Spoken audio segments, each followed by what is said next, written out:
mikroekologi untuk spons, ya, untuk tuniket atau untuk perairan atau untuk fitoplankton. Jadi yang nanti dibahas di sini adalah secara umum. Ya, kemudian ada referensi lain. Ini tahun lama ya, tapi di sini dia membahas detail bagaimana sinyal kimia, bagaimana ekosistemnya, bagaimana komunitasnya ya terkait dengan pembentukan senyawa kimia dari merit.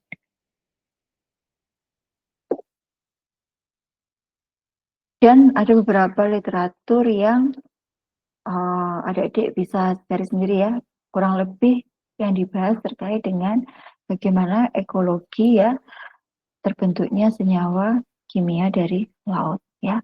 Sebelum masuk ke sana ya, adik-adik juga kemarin sudah memperoleh teori terkait ini mungkin ya. Ada beberapa zona di laut ya. Ada osean ya atau sering disebut dengan fotik ya. Kemudian ada afotik ya.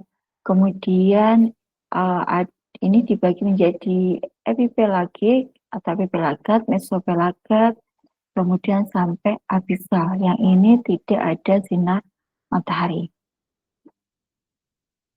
Ya, jadi ini di permukaan yang pelagik ini masih ada di permukaan air ya, dia masih memperoleh sinar matahari. Kemudian kalau yang di bawah ini tentu dia tidak memperoleh sinar matahari. Jadi zona-zona ini mungkin sudah ada diketahui di awal pertemuan. Nah, zona-zona ini dia akan mempengaruhi proses pembentukan senyawa. Ada dengan tidaknya sinar matahari atau suhu ya, atau kecaman ya. Adik-adik mungkin sering mendengar atau sudah dicontohkan bahwa potensi dari laut itu tinggi ya. Banyak senyawa-senyawa yang diperoleh yang potensinya tinggi untuk digunakan sebagai pengobatan ya. Bahkan mungkin real ya yang dia diperoleh dari seafood ya, yang dia analgesiknya 1000 kali lebih kuat daripada morfin. Ya karena memang salah satunya adalah tempat pembentukannya atau dia tingkat adaptifnya tinggi. Nah ini dipengaruhi oleh banyak hal. Salah satunya ini zona di mana dia memperoleh atau tidak matahari, zona di mana dia adaptifnya tinggi atau rendah, ya. Itu salah satu bagian atau yang mempengaruhi terkait dengan marine chemical ecology. Ya, di sini ini akan membahas detail terkait dengan interaksi ya. Interaksi pembentukan senyawa kimia yang mana interaksinya itu entah antar organisme, entah lingkungan, atau entah ketika dia mendapat kecaman. Sehingga penelitian-penelitian terkait laut ini banyak dilakukan ya, yang mana dia akan memperoleh manfaat-manfaat esensial. Ya, entah dia interaksinya ya, interaksinya itu antara predator atau antara herbivora dengan alga ya, atau dia defense ya, dia menjaga dirinya sendiri supaya tidak ditempeli organisme yang lain. Entah simbiosisnya dia berupa mutualisme, entah kompetitif. Ya, ada yang awalnya dia mutualisme, yang akhirnya dia akan menjadi parasit. Ya, adik-adik tahu sendiri ya bahwa memang laut itu kecamannya tinggi sehingga senyawa-senyawa yang diperoleh dari laut, salah satunya sudah disebutkan ya di pertemuan sebelumnya, itu toksisitasnya tinggi. Tidak semua senyawa laut yang potensinya tinggi itu nanti digunakan terapi ya, karena beberapa sangat toksik sehingga tidak bisa digunakan untuk pengobatan ya. Resikonya lebih tinggi daripada manfaatnya.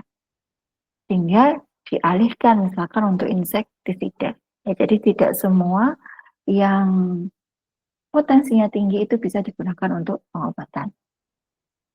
Tentu penelitian ini akan didukung ya, adik-adik sudah terpapar ya dengan instrumen-instrumen atau dengan perkembangan ilmu pengetahuan terkait dengan teknologi omik kaitannya dengan metabolomik ya, atau bagian terkait genomik. Ini akan sangat membantu untuk penentuan struktur ya, atau untuk mengetahui bahwa di wilayah tertentu itu metaboliknya bisa berbeda meskipun faunanya sama. Ya, sama ya kayak tumbuhan ya secara umum ya, bahwa tempat tumbuh mempengaruhi. Ini sama juga ya, bahwa di perairan tertentu, misalkan Samudra Hindia, dengan perairan yang lain gitu ya, meskipun faunanya sama, tetapi senyawa yang terbentuk berbeda. Ini kita langsung masuk ke bagaimana pembentukan senyawa pada fauna ya, dalam hal ini adalah makroalga ya yang ada di marine ya, yang dia secara kimia ya. Jadi ini adalah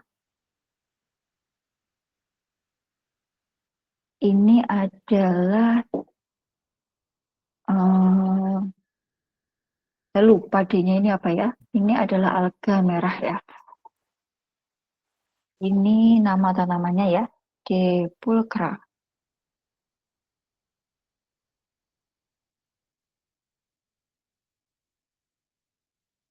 Ya, dia menghasilkan suatu senyawa. Senyawa ini terhalogenasi ya. Dia terhalogenasi ya. Jadi menghasilkan senyawa furanon. Ya.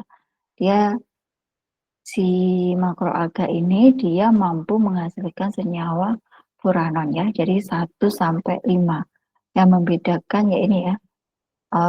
Rantainya ini ada R1 bisa diubah-ubah, nanti dapat senyawanya komponen 1 gitu ya. Jadi dia bisa menghasilkan furano terhalogenasi. Bagaimana dia bisa menghasilkan furano terhalogenasi ya? Dia menghasilkan senyawa itu supaya dia tidak dimakan ya oleh herbivora laut lainnya ya. Jadi supaya dia tidak, herbivora, supaya dia tidak dikonsumsi oleh fauna ya, atau hewan-hewan laut yang lainnya. Ya, jadi kalau ini ada furanon ya, ini ada furanon, maka dia akan hidup, gitu ya. Jadi ini salah satu senyawa yang dihasilkan, sama ya kayak tumbuhan. Kalau di situ ada tumbuhan, kemudian di sampingnya nggak ada hama atau tanaman lain, berarti dia menghasilkan contoh lah ya senyawa alkaloid. Ini sama, ini jadi dia ekologinya berdasar chemical ekologi ya. Dia menghasilkan senyawa kimia si furanon ya. Furanon mana strukturnya terhalogenasi tadi ya, ada BR-BR. Nah, ketika dia tidak mampu menghasilkan si furanon ini ya, jadi kenapa sih dia harus menghasilkan furanon ya? Furanon ini dia seperti lakton ya, dia seperti lakton terasilasi, yang mana dia mirip dengan sinyal bakteri untuk membentuk biofilm ya. Jadi kalau adik-adik lihat ada misalkan contohnya ya, gampangnya lihat di kamar mandi, kemudian ada lantai yang berwarna kuning ya, lantainya putih di sini. Nah, di situ sudah mulai membentuk biofilm. Artinya dia memberikan sinyal ya. Dia memberi sinyal ke bakteri yang lain untuk berkumpul. Nah, senyawa ini mirip strukturnya dengan si sinyal tadi ya, si asil lakton asilasi, atau sering disebut dengan AHL.